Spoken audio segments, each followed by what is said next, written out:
Oleh karena itu kita masuk ke acara inti kepada beliau Al-Ustaz Asyaf Maulana Al-Hafiz, waktu dan tempat kami berikan. Fadhal Ustaz.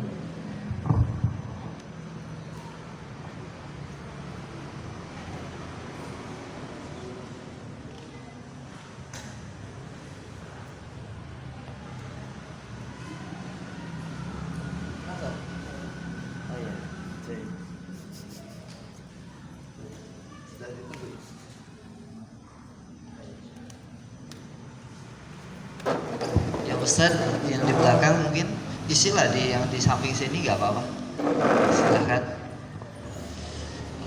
Jahit. Temanya apa ini? Bersama Al-Quran bahagia sepanjang zaman. Berapa menit ini Ustaz? Biasa aja ya, nggak usah formal-formal ya. Bismillahirrahmanirrahim. Assalamualaikum warahmatullahi wabarakatuh. Assalamualaikum warahmatullahi wabarakatuh.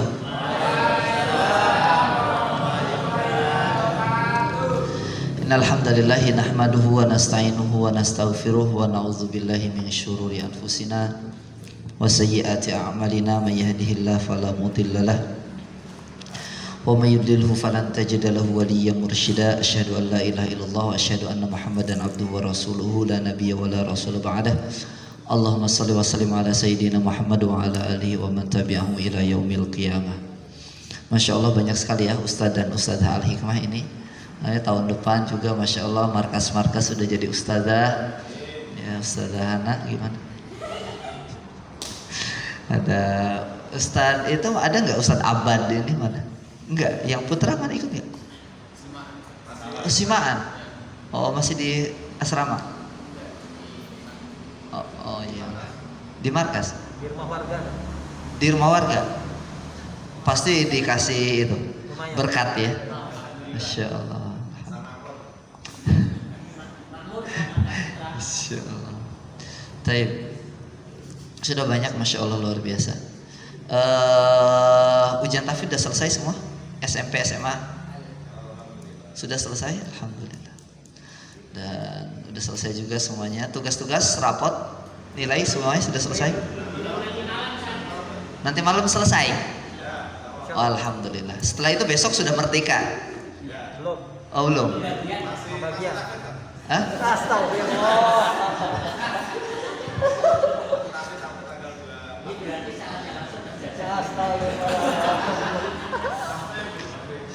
Itu jujur banget beliau ini. Saya suka, gua suka gaya lo.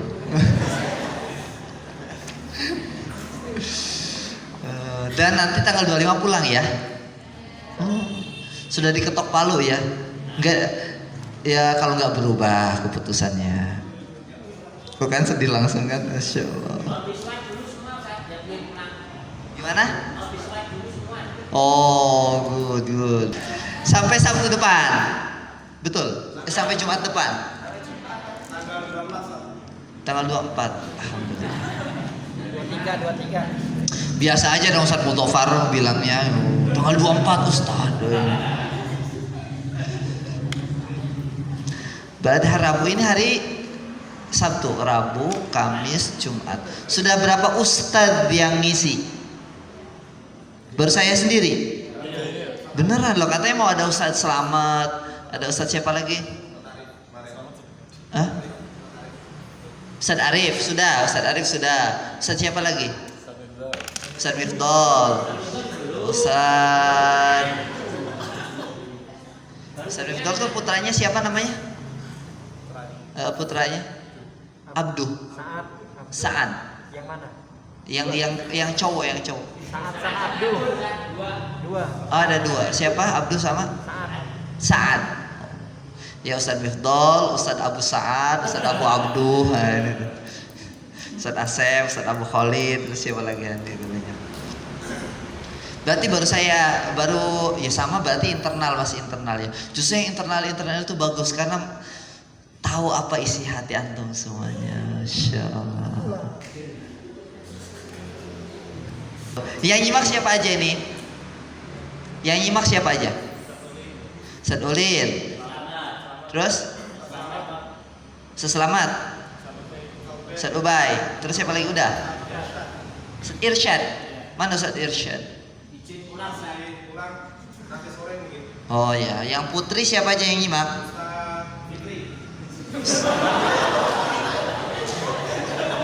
Ustazah siapa? Siapa yang putri? Ustaz Fitri. Ya, siapa? Oh alah, astagfirullah. Kirain Ustaz Fikri nyimak akhwat. Oke. Yang putri siapa? Ustazah Mira. Ya. Ustazah siapa lagi? Lina. Udah. Terus Ustazah Konita. Terus udah bertiga. Ada lagi yang lain? Siapa? Sudah ya. Nah, itu baru datang itu. Jahit.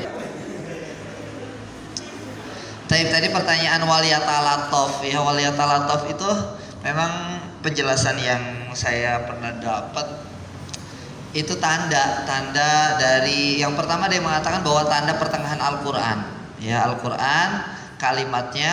Jadi dulu itu gini ceritanya bahwa pertama ketika zaman Rasul itu berjuang, zaman Khulafaur Rasyidin itu adalah penguatan, bahkan sampai Umayyah dia banyak membuat istilahnya futuhat ya, bukan invasi ya, tapi perluasan wilayah.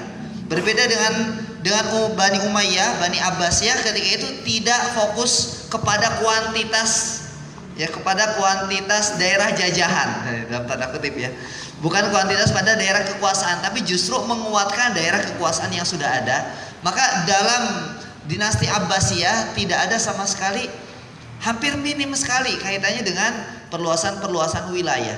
Yang ada adalah penguatan. Penguatannya dari segi apa? Dari segi administrasi, dari segi ilmu. Bahkan sampai umat Islam paling jaya-jayanya ketika itu adalah ketika dinasti Abbasiyah. Ketika zamannya Harun ar-Rasyid. Ketika itu orang sakit aja digaji perharinya 3 dinar. Kompensasi karena dia hari ini tidak bisa kerja, dikasih duit. Kalau kita dipotong ya. Ya. Kalau kita dipotong. Kalau dulu zamannya Abbasiyah nggak dikasih duit. Kenapa? Dia kompensasi karena dia tidak produktif hari ini. Dulu ketika zamannya Abbasiyah, orang menerjemahkan kitab dari bahasa Yunani, dari bahasa India, dari bahasa Kipti, dari bahasa Persia dan segala macam, itu dihargai dengan seberat emas dari buku yang dia terjemahkan. Makmur, nggak ada yang galon melon ya, orang ya insya Allah sudah nggak perlu mikirin lagi maharnya berapa ya, karena sudah alhamdulillah, karena sudah makmur. Karena makmur inilah akhirnya orang mulai mencari pekerjaan. Nah di masa inilah banyak, bukan pekerjaannya, di masa inilah karya-karya besar fenomenal umat Islam keluar. Kenapa? Yang namanya karya itu butuh ketenangan, betul nggak Ustaz Udin? Oh, ya. Karya mulai muncul. Kenapa? Karena tenang orang, hidupnya sudah selesai. Makannya tinggal makan, nongkrongnya tinggal nongkrong, gitu ya. Ngaji tinggal ngaji, ibadah tinggal ibadah. Ilmu pengetahuan berkembang pesat, maka muncullah karya-karya mulai dari situ. Yang positif ataupun yang negatif. Termasuk juga muncul sekte-sekte sesat, Qadariyah, Jabariyah ya, dan macam-macam. Terus apalagi ya Mu'tazilah dan segala macam, itu ketika zamannya Abbasiyah. Kenapa? Karena orang sudah nggak mikir lagi, kalau kata orang Sunda nggak pabaliat jeung orek gitu. Nggak mikir lagi makan, sudah selesai. Nah, termasuk juga karya-karya, banyak karya-karya yang itu bagi kita saat ini, zaman saat ini tuh kok bisa ya? Salah satunya adalah ngitungin jumlah kalimat dalam Al-Quran. Ya, salah satunya adalah ngitungin jumlah kalimat dalam Al-Quran. Bukan cuma Al-Quran yang dihitung, Sahih Bukhari aja dihitung kalimatnya, per kalimatnya. Kenapa? Makanya apa ya istilahnya kalau dalam ilmu, banyak sekali apa istilahnya kalau sekarang itu semacam teori-teori ya, yang itu muncul ketika zaman dinasti Abbasiyah yang mana belum ada zaman sekarang, dan sampai kita berpikir kok ada ya kayak gitu. Nah, dan salah satunya adalah di dalam Al-Quran, kok saya jadi panjang lebar gitu ya. Dalam Al-Quran di pertengahan kalimat itulah yang di dalam kalimat waliyatalatov gitu. Itu sebagian ya, riwayat yang mengatakan seperti itu. Ada sebagian lain mengatakan bahwa itu adalah tetesan darah Utsman bin Affan ketika dibunuh oleh Khawarij. Ya. Jadi Utsman bin Affan kita ketahui bahwa mushaf pertama kali ditulis oleh Zaid bin Thabit zamannya Abu Bakar As-Siddiq. Setelah itu diperbanyak ketika zamannya Utsman bin Affan. Jadi mushaf imam salah satunya dipegang oleh Utsman bin Affan sendiri. Nah, Utsman bin Affan ketika Khawarij mengepung rumah beliau sedang tilawah dengan mushafnya itu. Nah, terus disabet oleh pedang, ceritanya kan gitu ya. Disabet oleh pedang, ditangkis oleh tangannya. Nah, sebagian darahnya masuk ke dalam mushaf tersebut dan sampai kepada kalimat waliyatalatov itu. Wallahu a'lam. Ya sekitar itulah apa asbabul wurudnya. Antara memang itu adalah tanda tengah-tengah dari Al-Quran ya, atau itu juga adalah bagian dari darahnya Utsman bin Affan. Ustaz, kok kenapa Utsman bin Affan kan hafal Quran, bisa witir 30 juz dalam satu rakaat, kok masih lihat mushaf kan gitu ya? Kok masih lihat mushaf? Kenapa? Karena memang dalam pemahaman para ulama sendiri ya, terutama sahabat adalah ulama ya, bahwa tulisan mushaf rosem ya, masih ingat nggak dulu saya masih bahas ada rosem ada doabit. Rosem itu adalah dari tauqifi dari Allah Subhanahu wa taala. Ya. Tahu rosem itu apa? Sketsanya. Doabit itu apa? Titik, harokat, ya, hamzah, itu adalah doabit. Jadi kalau misalnya mushaf kita hamzahnya dihapus, titiknya dihapus, harokatnya dihapus, nah itu berarti tinggal namanya rosem. Inilah yang disebut dengan rosem Utsmani. Semua mushaf harus rosem Utsmani. Rosem Utsmani ini ada pertanyaan, apakah dia tauqifi? Tauqifi itu apa? Tauqifi itu langsung dari Allah, atau ini adalah ijtihadi dari Zaid bin Thabit? Kenapa kok pertanyaan ini muncul? Karena di dalam Al-Quran itu unik. Seperti kalimat dzalikal kitab. Kalimat Alkitab ada yang pakai alif, ada yang nggak pakai alif. Kalimat rahmah ada yang pakai ta marbutoh, ada yang pakai ta mabsutoh. Kalimat ni'mah ada yang pakai ta marbutoh, ada yang pakai ta mabsutoh. Maftuhah, ni'mah, nikmat. Padahal dia sama-sama mufrad. Dan kalimat anla ada yang ada nunnya, ada yang langsung ke tasdid lam. Dan itu semuanya para ulama sepakat. Dan itu semuanya mushaf yang ditulis oleh Zaid bin Thabit, sekitar 7 mushaf, itu semuanya sama. Ada ikhtilaf hal sedikit banget ikhtilaf. Seperti kalimat wasari'u ila magfiratin min rabbikum, dalam riwayat Qulun sari'u ila magfiratin min rabbikum wa jannatin. Jadi ada waw ada enggak? Ada yang dalam riwayat lain tajri tahtahal anhar surat At-Taubah, ada juga dalam qiraat lain tajri min tahtihal anhar, ada minnya di situ. Tapi sebagian besar itu semuanya mufakat ya. Rumit, itu adalah sesuatu yang rumit. Artinya gini, hal yang tidak mungkin itu adalah kebetulan. 8 mushaf ya, di tempat-tempat tertentu, padahal sama-sama satu kalimat rahmah. Ini benar-benar semuanya di tempat ini semuanya pakai ta marbutoh, di sini semuanya pakai ta mabsutoh. Itulah yang disebut dengan mushaf imam. Maka timbul pertanyaan, mushaf ini adalah tauqifi atau ijtihadi? Jumhur ulama mengatakan bahwa mushaf adalah tauqifi. Tauqifi itu apa? Langsung dari Allah Subhanahu wa taala. Kok bisa? Gimana itu langsung dari Allah? Kan ditulisnya oleh Zaid bin Thabit. Iya, ditulis oleh Zaid bin Thabit. Nanti masih ingat kisah tentang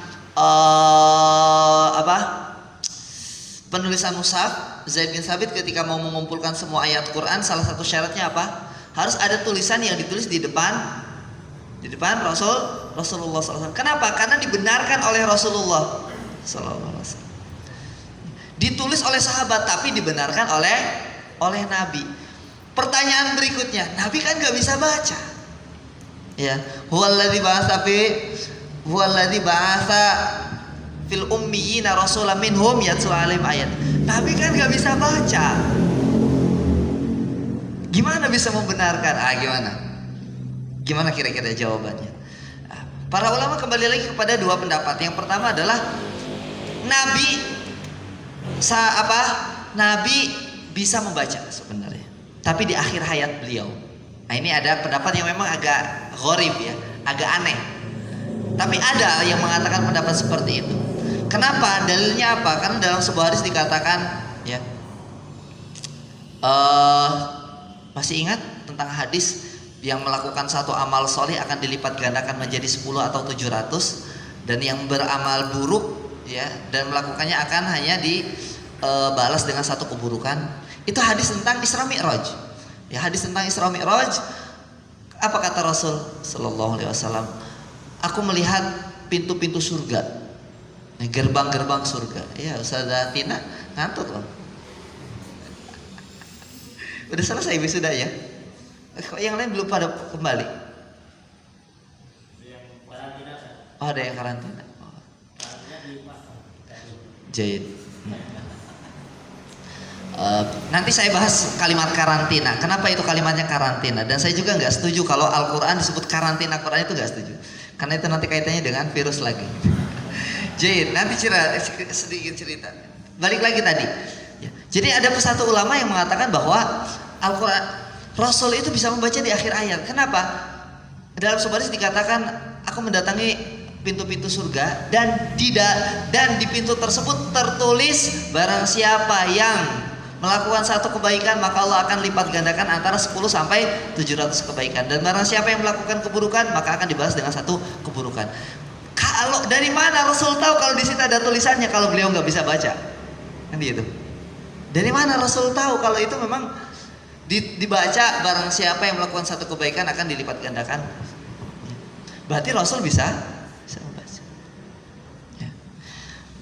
Ada juga yang memberikan dalil bahwa ketika perjanjian Hudaybiyah ya, ketika itu ditulis oleh Ali bin Abi Thalib ya, dari Muhammad Rasulullah. Terus kata Suhail bin Amr, Rasulullah, kalau seandainya kami meyakini bahwa engkau Rasulullah, kita tidak akan melakukan perjanjian ini. Tulis dari Muhammad bin Abdullah, kan gitu. Ali bin Abi Thalib nggak mau menghapus, akhirnya diambil sama Rasul, dihapus sendiri sama Rasul, dihapus sendiri. Berarti Rasul tahu dong tulisannya di mana itu, kan gitu ya. Wallahu a'lam. Tapi ini ada dalilnya gitu, ada dalilnya. Taib. Ini pendapat yang pertama. Pendapat yang kedua mengatakan Rasul tidak bisa membaca sampai akhir hayat. Ya. Rasul tidak bisa membaca sampai akhir hayat. Itu perjanjian Hudaybiyah, beliau meminta ditunjukkan mana tulisannya, terus beliau yang menghapus sendiri. Ada yang mengatakan seperti itu. Wallahu a'lam. Nah, terus tapi kau tahu tulisan Al-Quran kayak gimana? Karena beliau melihat langsung di Lauhul Mahfuz. Ya. Dan beliau hafal tulisannya kayak gimana. Jadi kuat ya. Hafalan Rasul itu kuat banget.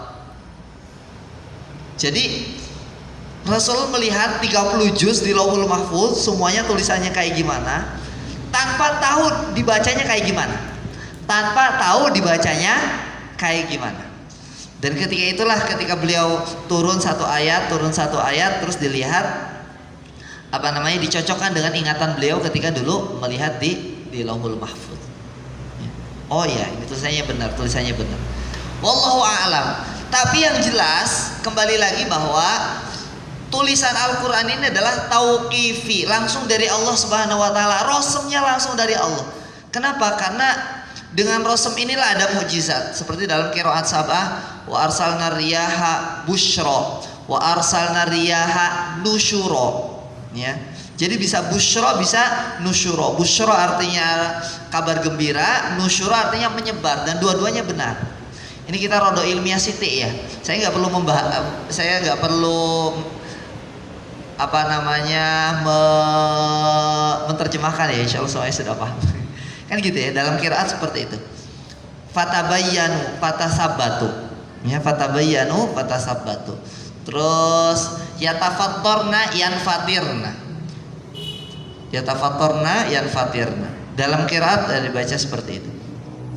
Dan ini menjadi mukjizat. Kenapa? Karena satu qiraat dengan qiraat yang lainnya bisa dibaca dengan tulisan yang sama, makna yang berbeda, tapi makna tersebut relevan, tidak tanakut, tidak kontradiksi. Berarti tulisan ini Rasul ini langsung dari Allah Subhanahu wa taala. Kalau tulisan Rasul ini langsung dari Allah, berarti seakan-akan jenengan itu lihat langsung pesan dari Allah. Lihat langsung tulisan yang ada di Lauhul Mahfuz. Keren gak coba? Setiap hari pula masih ngeluh pengen pulang gitu. Jadi dalam kitab At-Tibyan fi Adabi Hamlatul Quran dikatakan bab membaca Al-Quran melalui mushaf. Jadi salah satu amal ibadah mata yang paling afdol adalah melihat kepada tulisan mushaf, bukan melihat istri solihah. Ya, santai Ustaz Abu Daud. Melihat apa? Tulisan. Jadi antum cuma lihat tulisannya doang. Surat cinta dari Allah, gitu ya. Jid barakallahu fiik. Itu kaitannya dengan tulisan. Jadi kenapa Utsman bin Affan tilawah dengan melihat mushaf? Jawabannya karena Utsman tahu bahwa mushaf ini rosemnya dari Allah. Kangen, rindu. Itu ada pertanyaan yang lain sebelum kita ke pembahasan bahagia bersama Al-Quran, bahagia sepanjang zaman. Ada pertanyaan lain? Silahkan. Tidak ada. Kapan pulang pertanyaannya? Atau kapan selesai? Pada pulang kok? Pulang. Lalu yang di sini siapa? Ustaz Budofal.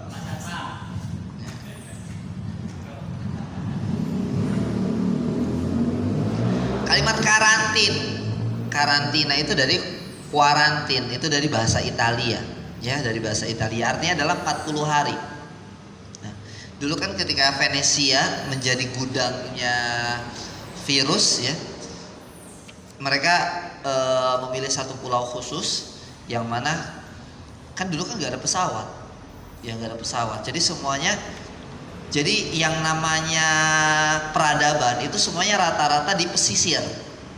Peradaban itu rata-rata di pesisir pinggir laut. Nah, makanya sekarang kota-kota besar kan kebanyakan di pinggir laut. Jakarta, Semarang, ya, terus Surabaya, terus apalagi New York, ya, terus apalagi ibu kota negara, ya, kebanyakan di pantai. Solo aja yang di antara 2 gunung, 3 gunung nih. Kenapa? Karena dulu transportasi itu dengan menggunakan kapal, dan akhirnya yang peradaban itu adalah peradaban itu dimulai dari pinggir-pinggir sisi. Nah, dulu akhirnya ya termasuk juga kalau sekarang kan jadi bandara, ya, yang menjadi pusatnya, jadi semacam nadinya aktivitas. Kalau dulu enggak, pelabuhan. Termasuk juga kaitannya dengan penyakit-penyakit. Nah, di Italia dulu ada satu pulau khusus digunakan untuk 40 hari ketika orang baru selesai berlayar dari satu daerah sampai 40 hari di situ selesai, baru dia kalau tetap sehat baru dia ke daratan. Nah, disebut dengan karantina. Jadi karantina itu sebenarnya maknanya jelek, karena itu adalah kaitannya dengan penyakit. Nah, kalau kaitannya dengan penyakit terus disandingkan dengan Al-Quran, karantina Quran, ini jelek banget itu, ya. Karena asal muasalnya dulu karantina itu adalah khusus untuk penyakit, sedangkan Al-Quran adalah fihi syifaul linnas, kan itu. Masa kalimat karantina? Mungkin kholwah Quraniyah, ya, mungkin mungkin bagus. Apalagi camping Quran, ya. Karantina Quran. Karantina itu seakan-akan untuk orang-orang berpenyakit gitu. Wallahu alam. Tapi itu sekali lagi kan bahasa ya. Bahasa kan tentang pemahaman dan tentang rasa.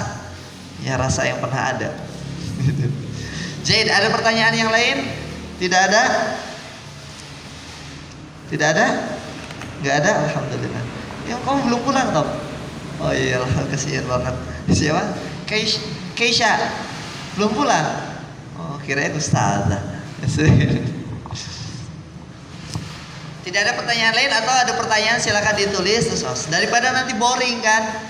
Saya sebenarnya datang ke sini tadi pengen rapat sama Ustaz Miftol, tapi ya sekalian lah ngisi kajian. Alhamdulillah. Jadi, sudah? Tidak ada pertanyaan? Kalau tidak ada pertanyaan kita masuk ke materi.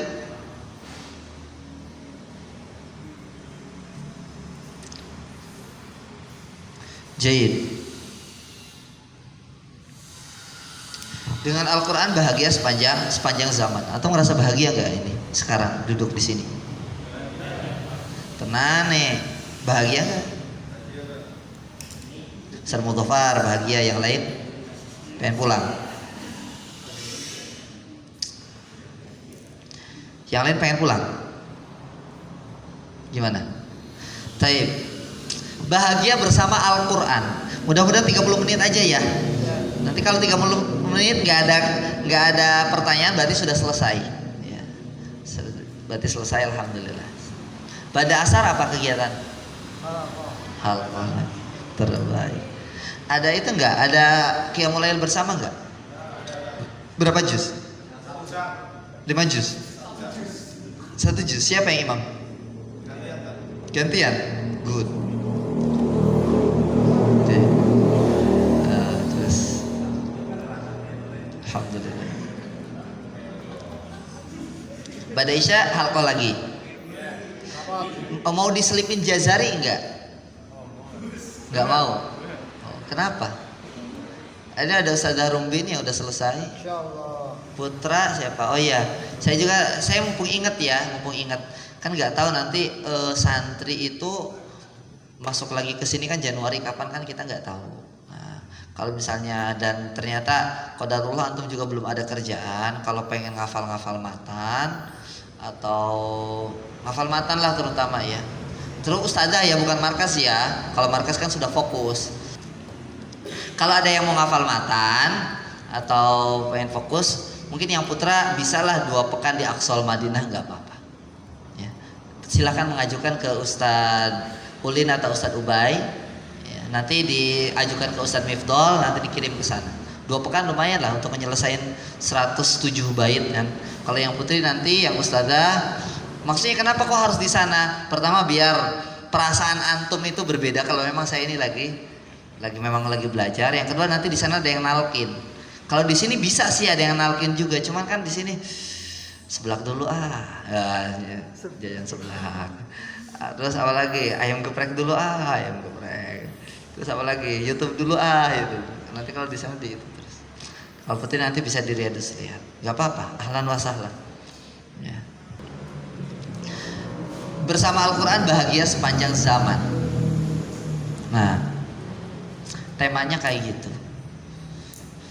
Terkadang pertama ya, ustadz dan ustadzah sekalian, Al-Quran ini dibaca. Kalau sudah dibaca terus coba aja sehari baca selalu 1 juz, sehari baca selalu 1 juz, terus ada waktunya kita nggak baca sama sekali nggak Al-Quran, itu pasti ada yang berbeda. Ya. Jadi untuk merasakan keberkahan Al-Quran itu kita nggak perlu paham, nggak perlu pinter, nggak perlu paham bahasa Arab, nggak perlu paham artinya, nggak perlu paham tafsirnya. Yang penting yakin, iman, itulah bagian dari iman kepada kitab Allah. Itu langsung maknyes. Bahkan bacaan antum salah aja, jadi mbah gitu ya baca Quran. Jadi aslinya seperti itu. Maka ketika kita tidak merasakan bahagia saat membaca Al-Quran, justru itu yang bahaya. Kenapa kok bahaya banget? Kan Al-Quran sendiri yang bilang, wala yaziduz zalimina illa khasara.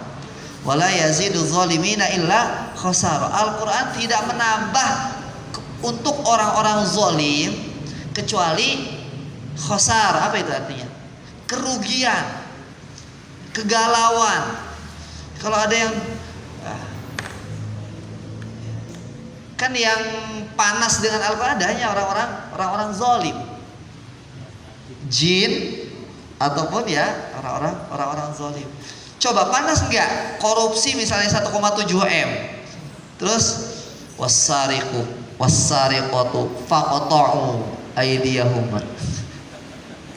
jazaa'an bima kasabana kala minallah. Dia udah korupsi 1,7 M ya, dana bansos, bantuan sosial pula. Enggak, ini wak-wak land, ini bukan di Indonesia, wak-wak land. Terus dia ikut khutbah, ikut sholat Jumat, ya ikut sholat Jumat. Khotibnya bilang wasariqu wasariqatu faqta'u sekarang. Itu langsung panas itu, kan gitu. Wala yaziduz zalimina illa khasara. Kalau ada yang tidak bahagia bersama dengan Al-Quran, itu jangan-jangan kita zalim. Jangan-jangan kita termasuk orang yang zalim. Loh kan enggak Ustaz, saya kan berada di pondok pesantren Ustaz. Enggak. Itu tidak menjamin. Berada di pondok pesantren, jangankan cuma berada di pondok pesantren, antum ada di Mekah atau di Madinah enggak jamin antum jadi orang yang mukhlis, jadi orang yang baik. Coba pertama kali munafik muncul di mana? Madinah. Gak ada di Mekah, gak ada ayat-ayat tentang munafik. Adanya di Madinah. Madinah yang didoakan oleh Rasul. Ya Allah, berkahilah Madinah sebagaimana engkau berkahi Mekah. Penyakitnya kan dulu kan Yathrib itu kan tempat penyakit. Terus berdoa Rasul dipindahkan penyakitnya ke satu tempat. Jadi tempat yang suci, Dajjal aja nggak masuk. Tapi ada orang munafik di dalamnya. Ada. Jangankan antum, ya monggo Ustaz, tinggal di pondok atau tinggal di Mekah dan di Madinah, antum hidup sezaman dengan Rasul aja nggak jamin antum jadi orang baik. Abu Jahal, Abu Lahab. Jadi yang namanya pertama adalah ketika kita membaca Al-Quran ingin bahagia, itu membutuhkan keikhlasan. Gak butuh pinter, gak butuh intelek, gak butuh pinter, gak harus jadi pejabat, gak harus jadi ustadz. Yang penting ikhlas. Itu bahagia dengan Al-Quran. Tapi kalau jadi orang zalim, gak akan bahagia. Nah, menjadi orang yang mukhlis dan menjadi orang zalim itu adalah pilihan. Tidak terikat dengan tempat, tidak terikat dengan waktu, tidak terikat dengan zaman, tapi terikat dengan hati antum, hati saya dan hati kita semuanya.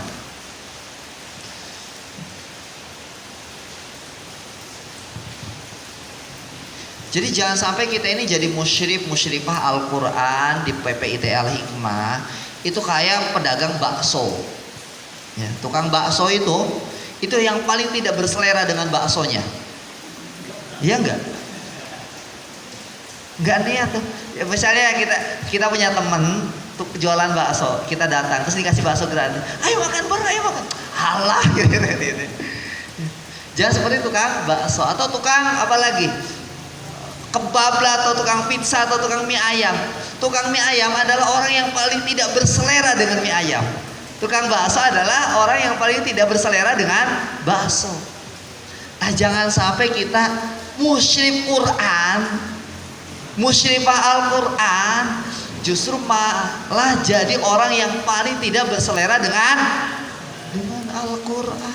Orang ya Allah infak jeder jadi gedung kelas 3 lantai, Masya Allah. Infak lagi 2 hektar terbebaskan. Untuk apa? Hidup mulia bersama Al-Quran. Kita kayak dalam tanda kutip ya, dagang gitu ya, jual beli dengan orang semangat, tapi kita yang di dalamnya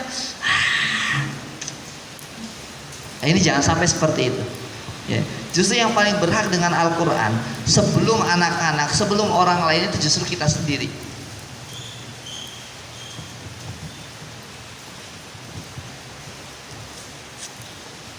Jadi oke lah Ustadz, itu sih kaitannya dengan perkara iman Ustadz. Rodo ilmiah siti gitu, penjelasannya kayak gimana gitu, bahagia dengan Al-Quran itu kayak gimana gitu. Nah, berarti kalau misalnya seperti itu ya kita bahas dulu dari kalimat bahagia itu sendiri. Apa sih bahagia itu? Definisinya itu apa? Kan kita pengen bahagia ya, pengen gak bahagia? Pengen ya. Apa definisi bahagia? Apa definisi bahagia? Oh berarti ini masuknya ke filsafat nanti. Iya, iya kan? Ya Mas Ulin ya, Sadulin ya. Belajar gak di IN? Ya, definisi bahagia itu apa sih sebenarnya? Perasaan bahagia itu kayak gimana? Nah gitu. Maka ya itu nyerempet-nyerempet filsafat memang. Seperti kata Plato ya. Plato. Tahu nggak Plato? Plato itu gurunya Aristoteles ya. Aristoteles. Kata dia tahun berapa sih dia itu lahir? 600 sebelum Masehi ya. Sekitar 600 sebelum Masehi ya Plato itu.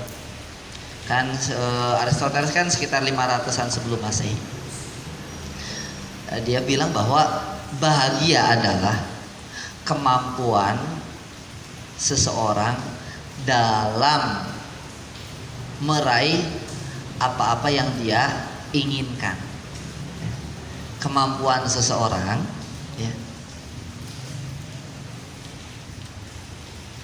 Kemampuan seseorang dalam meraih hal-hal yang dia inginkan. Itu dia filsuf ya. Kalau nggak salah dia dibunuh ya, dipancung gara-gara bilang bumi datar. Bumi bulat nih, astagfirullah. Iya betul ya, betul nggak? Iya, antum yang SMA gimana? Bener nggak? Haidar? Iya, Plato ini yang termasuk. Kalau Galileo nggak, karena dia bagian dari bangsawan ya. Jadi akhirnya dia cuma diasingkan doang. Gara-gara bilang bahwa bumi adalah bulan. Tapi wallahu alam saya nggak tahu, nanti silahkan nanti dikoreksi. Dia bilang bahwa kebahagiaan adalah kemampuan seseorang dalam meraih, mendapatkan apa-apa yang dia inginkan.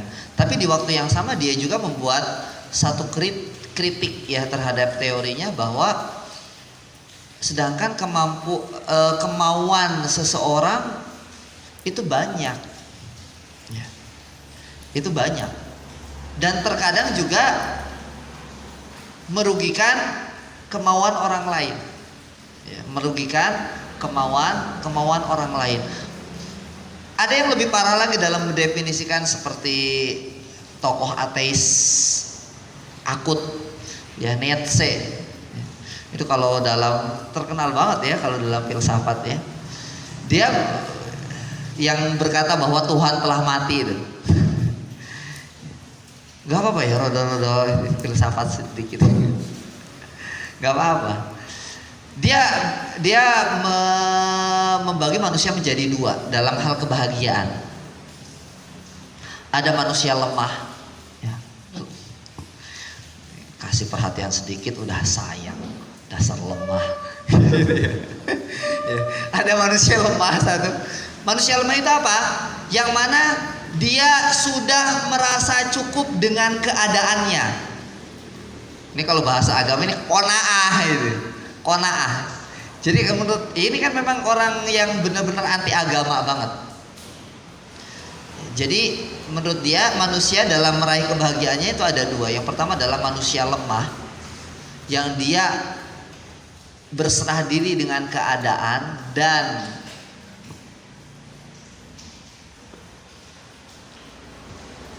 nirimo ing pandu, ya. Menerima keadaan yang ada, maka di sini adalah dia bahagia, tapi dia adalah orang yang lemah. Atau yang kedua adalah orang yang kuat, orang yang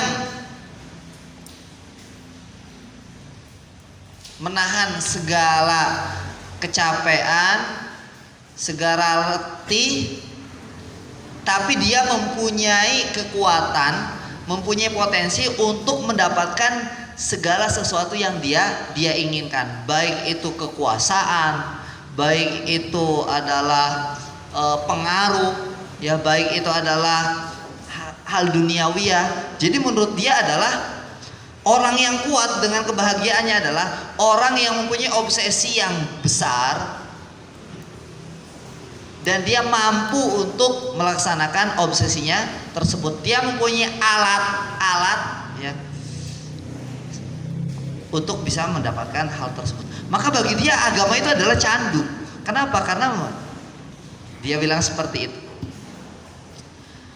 Tapi balik lagi sekali lagi. Jadi menurut si Nietzsche ini adalah Nazi itu, si Hitler itu adalah orang yang paling bahagia. Orang yang paling bahagia. Kenapa? Karena dia mempunyai obsesi yang besar dan dia mempunyai alat untuk mencapai obsesinya tersebut. Tapi sekali lagi, kritik yang sama yang sebagaimana tadi yang dikatakan oleh Plato, bahwa selanjutnya keinginan macam apa yang dia inginkan gitu. Oke, kalau keinginannya baik, ya. Oke, kalau keinginannya baik, bisa baik untuk orang lain. Tapi kalau keinginannya buruk, kenapa? Karena tadi dikatakan bahwa definisinya adalah sesuatu alat yang digunakan untuk, ya, ketika seseorang mempunyai alat yang dia gunakan untuk meraih apa yang dia inginkan. Cuman pertanyaan berikutnya adalah keinginannya itu baik atau buruk. Walaupun ya filsafat modern rada halus lah sekarang definisi kebahagiaan itu. Definisi kebahagiaan menurut filsafat modern saat ini adalah ketika hati dan pikiran kita bebas dari segala macam pengaruh negatif. Pengaruh negatif. Baik stres, boring, bete, gabut, gak punya pulsa, kuota internet. Nah, ini filsafat modern mengatakan jadi dia lebih apa ya? Hampir tadi itu lebih kepada diri kita. Jadi kebahagiaan adalah ketika seseorang terbebas dari segala macam pengaruh negatif hati ataupun pikiran.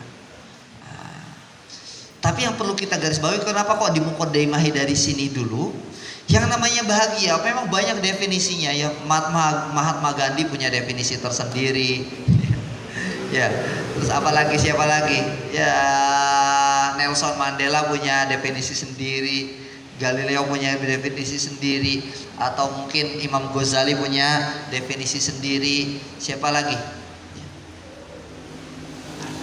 Akan tetapi yang perlu kita garis bawahi di sini adalah faktor dari kebahagiaan itu adalah suatu nilai yang dia capai, ya, dan dia bisa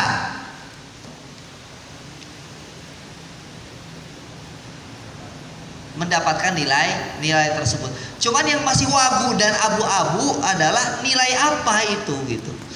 Nah, disinilah kenapa harus ada yang namanya agama. Ya, harus ada yang namanya agama. Untuk apa? Untuk mengabsolutkan nilai. Jadi kalau dalam filsafat tidak ada yang kebenaran absolut, tapi kita di dalam Islam ada kebenaran absolut. Apa itu?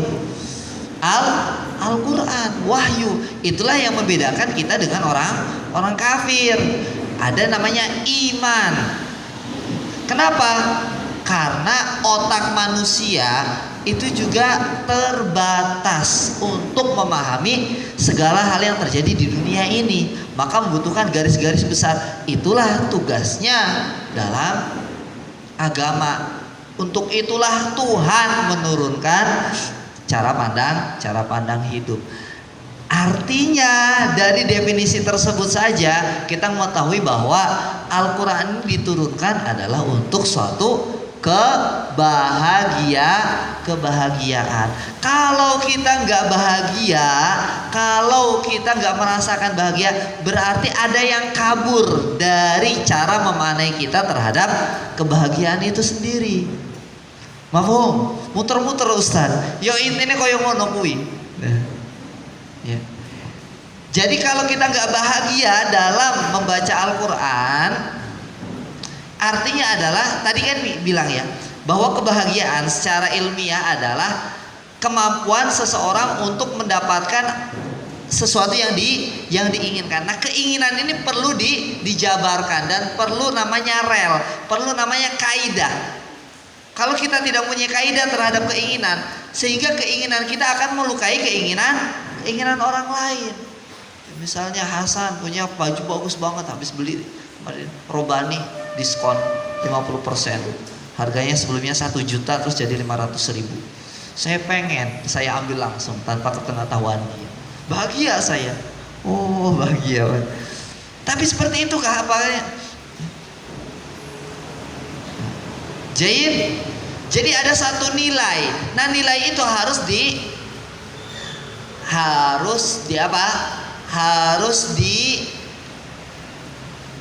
dirumuskan. Nah kita umat Islam sudah nggak perlu lagi capek-capek merumuskan. Kenapa? Karena rumusnya sudah ada di dalam Al-Quran. Ustaz, tapi sebagaimana tadi yang dikatakan bahwa manusia itu memang benar ya, ada yang lemah gitu, cuman nerima apa adanya. Dalam agama Islam kita nggak seperti itu. Dalam agama Islam semua taraf manusia itu ada mempunyai kelas-kelasnya tersendiri dan sesuai dengan kebahagiaannya masing-masing. Makanya di dalam Al-Quran, orang yang tadi dengan bahagia dan keadaan yang ada itu juga iya boleh bahagia, tapi sebatas itu. Ada juga orang yang bahagia tengah-tengah, ada juga orang yang bahagia, kebahagiaannya adalah ketika bisa membahagiakan orang lain. Ketika membahagiakan orang lain. Maka di dalam Al-Quran dikatakan ya, summa awrasnal kitab alladzina astafaina min ibadina faminhum zalimun linafsi wa minhum muqtasid. Muqtasid ini yang kata netizen ini adalah orang-orang lemah nih. Muqtasid gitu ya. Apa adanya lah, yang penting udah gitu aja. Ya sekarang satu hari diwajibkan sama Ustadz Miftol 3 halaman, ya udah 3 halaman aja.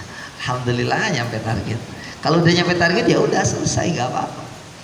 Atau wa minhum sabiqun bil khairati biidznillah.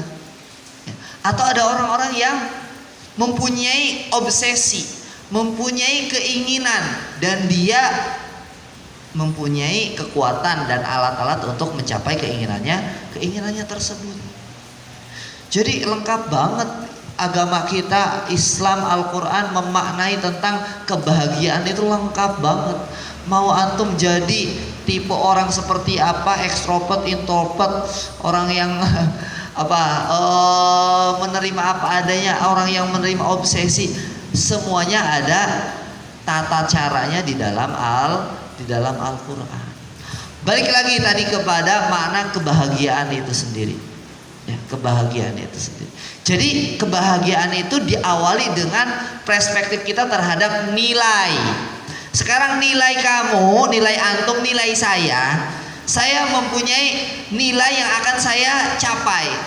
Sekarang definisikan dulu nilai apa yang mau antum capai dalam hidup ini. Disitulah nanti kebahagiaan bisa antum dapatkan. Kalau nilai tersebut adalah traveling kemana-mana, itu adalah suatu kebahagiaan. Ketika di mana bumi saya injak, di situ saya bisa berselfie ria. Itu adalah kebahagiaan saya. Ya berarti ya silahkan. Jadi silahkan definisikan diri antum. Nilai apa yang ingin antum capai. Seperti mungkin kebahagiaan menurut Ustadz Miftol adalah ketika semua ustadz dan ustadzah dalam 10 hari bisa nambah 10 juz.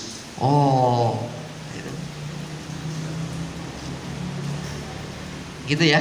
Kebahagiaan bagi Ustadz Haidar adalah ketika anak-anak markas semakin akhir bulan semakin nambah. Apanya ini?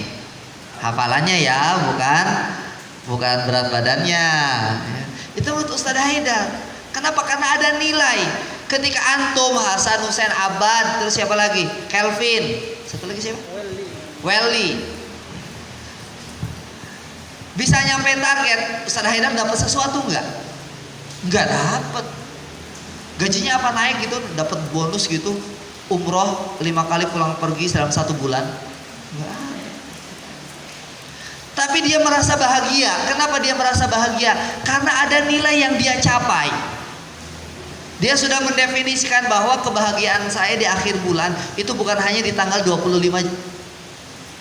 bukan hanya di tanggal 25, tapi ketika keluar catatan santri dan santri-santri saya sampai target, Masya Allah. Itu kebahagiaan ya. Kebahagiaan bagi seorang ibu adalah ketika anaknya sehat ya. Kebahagiaan bagi seorang ayah adalah ketika rezeki keluarganya tercukupi. Kebahagiaan bagi seorang ketua yayasan adalah ketika target-target lembaga, target-target kebaikan lembaganya tercapai. Gak mungkin Ustadz Ihsan itu bahagia cuman gara-gara nongkrong di Rocket Chicken doang ya, atau nonton Real Madrid lawan Atletico Madrid menang. Gak cukup kebahagiaannya di situ. Kebahagiaannya lah, sekarang tinggal definisikan diri antum. Antum bahagianya gara-gara apa ini? Kan gitu. Ujian tahfidz udah selesai ya toh, pulang sudah garansi pasti pulang insya Allah, kalau tidak apalagi terus ya. Nilai-nilai selesai nanti malam, tinggal definisikan nilai apa yang ingin saya ambil. Dan seseorang semakin berkualitas dia, maka nilainya akan semakin tinggi. Niat-niat kebaikannya semakin banyak. Niat-niat kebaikannya semakin banyak. Kan gitu katanya. Kualitas diri seseorang itu dilihat di waktu luangnya. Kalau waktu luangnya dia baca Quran, baca buku, nonton sesuatu yang bermanfaat, nah, berarti memang dia orang yang sabiqum bil khairat, orang-orang yang kuat, orang-orang yang mempunyai keinginan untuk bahagia yang kuat. Tapi ketika waktu luangnya digunakan untuk yang jangankan waktu luangnya, waktu produktifnya digunakan untuk hal-hal yang tidak produktif. Ngitung kancing pas halqoh.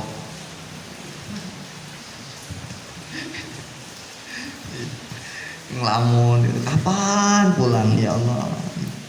Berarti antum disorientasi. Ya. Apa? Disorientasi. Alhamdulillah masih libur. Ada sebagian malah nggak libur kan ya.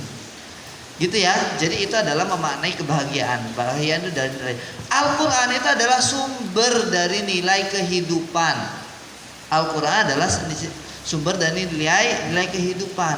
Makanya jadikan saya ya memang berat sih ya, Ustadz dan Ustadzah. Saya ngomong kayak gini mungkin ya, tapi saya yakin itu pada aslinya itu berat banget. Tapi saya cuma bisa menyampaikan kepada antum, ini ada waktu 1 pekan lagi ya. 1 pekan lagi? Atau 10 hari lagi? 1 pekan lagi? Oh kirain sampai langsung semester 2 gitu masuk. Santai betul gitu ya. Silahkan isi dengan hal-hal yang bermanfaat dan bersama dengan Al-Quran. Kalau capek ngafal, ambil Quran terjemah, baca terjemahnya. Oke. Kalau capek banget, silakan ambil tafsirnya dan dibaca. Tapi jangan sekali-kali ya membiarkan waktu sia-sia. Karena apa? Karena waktu yang sia-sia itu adalah yang akan menjadikan kita tidak bahagia. Kenapa tidak bahagia? Sebagaimana kata Imam Syafi'i, Orang yang tidak disibukkan dengan kebaikan, maka dia akan disibukkan dengan keburukan. Kalau sudah keburukan, kata Rasul, al-ithmu mahaka fi nafsika wa karihta ayat tali'a alaihi nas. Keburukan adalah sesuatu yang membuat dada kamu sempit, ya kayak virus corona. Dan kamu nggak pengen orang lain tahu. Itu adalah keburukan. Jadi akhirnya kalau sudah dadanya sempit dan kucing-kucingan sama orang itu berarti sedang tidak bahagia. Begitu ya Ustadz dan Ustadzah sekalian, bisa dipahami? Intinya apa? Intinya kebahagiaan itu. Jadi setiap orang mempunyai makna yang berbeda tentang kebahagiaan. Nah, hanya saja antum yang mempunyai kebebasan dalam memaknai tersebut. Makanya Allah juga Maha Rahman dan Rahim dan memberikan kebebasan bahkan terhadap iman seseorang. Wa qulil haqqu mir rabbikum faman syaa'a falyu'min wa man syaa'a falyakfur. Monggo mau beriman silahkan, mau kafir juga silahkan, kan gitu. Jadi itu adalah benar-benar ranah kebebasan antum. Cuman harus siap-siap dengan konsekuensinya. Kalau kafir, inna a'tadna lidzalimina naron ahata bihim suradiquha. Ya, kalau malas, ya mungkin antum bahagia, tapi siap-siap kan. Ada akibat yang tidak baik di masa depan antum. Cobalah untuk berpikir bukan hanya untuk diri kita sendiri. Ustadz dan ustadzah yang masih menjomblo, suatu saat antum akan menjadi ayah dan suatu saat antum akan menjadi seorang ibu. Mau gak kalau misalnya anak kita nanti di pondok pesantren disuruh malas-malasan? Yaitu sisanya adalah kaitannya dengan nasihat-nasihat umum. Sekali lagi bersabar. Jadikan ini, jangan pengen cepet-cepet pulang. Isi dengan hal-hal yang bermanfaat. Nah, nanti antum akan mendapatkan waktu liburnya tersendiri. Barakallahu fikum. Ada yang ditanyakan? Tidak ada? Ustaz dan ustazah kaitannya dengan Al-Quran atau kaitannya Ustaz saya masih belum bisa bahagia ini bersama dengan Al-Quran, monggo silakan disampaikan. Kalau bosan, tetap disibukkan dengan sesuatu yang baik. Kalau sudah ngeblank, nggak bisa ngafal, dibaca aja berulang-ulang. Baca 100 kali satu halaman, nggak apa-apa kan? Gitu. Jadi insya Allah. Atau baca maknanya, atau mungkin nanti dengan metode-metode yang lainnya, ustadz dan ustadzah penyimak mungkin bisa improvisasi ya.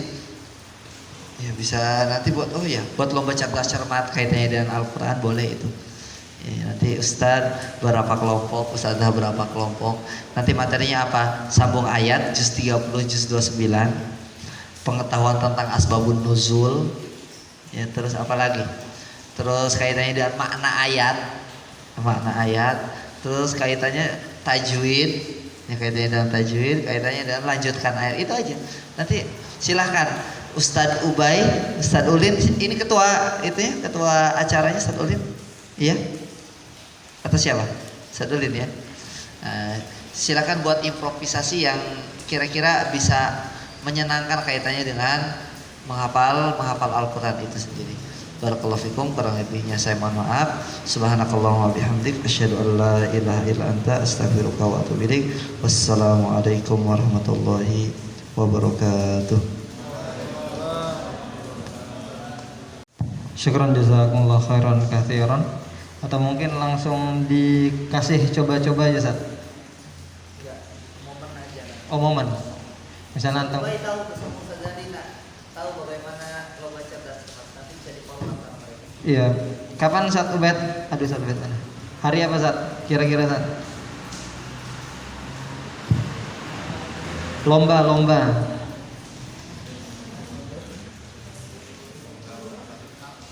Seru-seruan aja sih sebenarnya. Contoh boleh maju Ustaz Ubed? Misal ngasih soal 1-2 soal.